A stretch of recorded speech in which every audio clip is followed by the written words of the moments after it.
ఆ యొక్క స్థలంలో ఇల్లు అక్కడ దాదాపుగా 50 లక్షల రూపాయలు డబ్బులు వచ్చినాయి. ఆ కట్టకపోతే ఎన్నికి పోతుంది. తిరిగి ఆ గ్రామ సహకారంతో మా ఉపాధ్యాయులతో ఉన్నాడు. మా ఉపాధ్యాయులు వచ్చారు ఇక్కడికి అందరూ కూడా, మహాదేవుల ఉపాధ్యాయులందరూ కూడాను.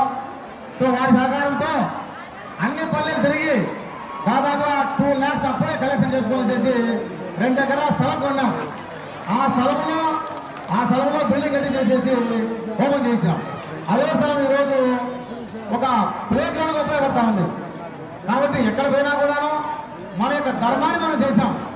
ఏం చేయాలో ఉపాధ్యాయులు ఏం చేయాలో ఒక ఎలిమెంటరీ స్కూల్లో ఉన్నటువంటి ఎలిమెంటరీ విద్యార్థులకు చెప్పినాం. ఉదయం 9 గంటలకు 8 గంటలకే స్కూల్ పోతుండే. అలాగే గంట సేపు ఎక్స్ట్రా ఉండి కూడా వాళ్ళు చెప్పేసి వస్తాను.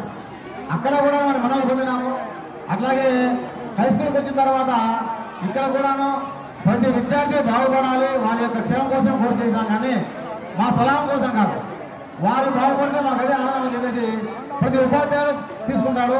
అలాగే నేను కూడాను నా ధర్మాన్ని నెరవేర్చిన మరి నాకు కూడా దేవుడు ఉన్నంతలో ఒక మంచి అమ్మాయిలు మంచి పిల్లలు ఇచ్చాడు.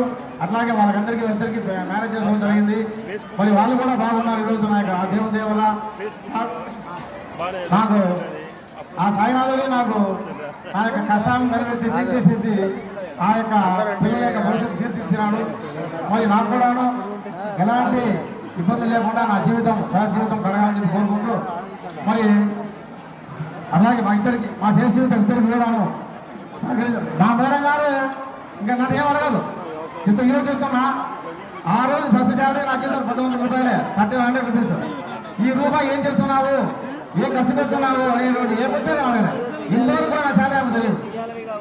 నా శాలరీ ఆమె తెలియదు. ఇంతవరకు కూర్చోకూడదు, ఎంత శాలరీ తెలియదు. అలాంటి వ్యక్తి నా యొక్క స్నేహితుడిని. కాబట్టి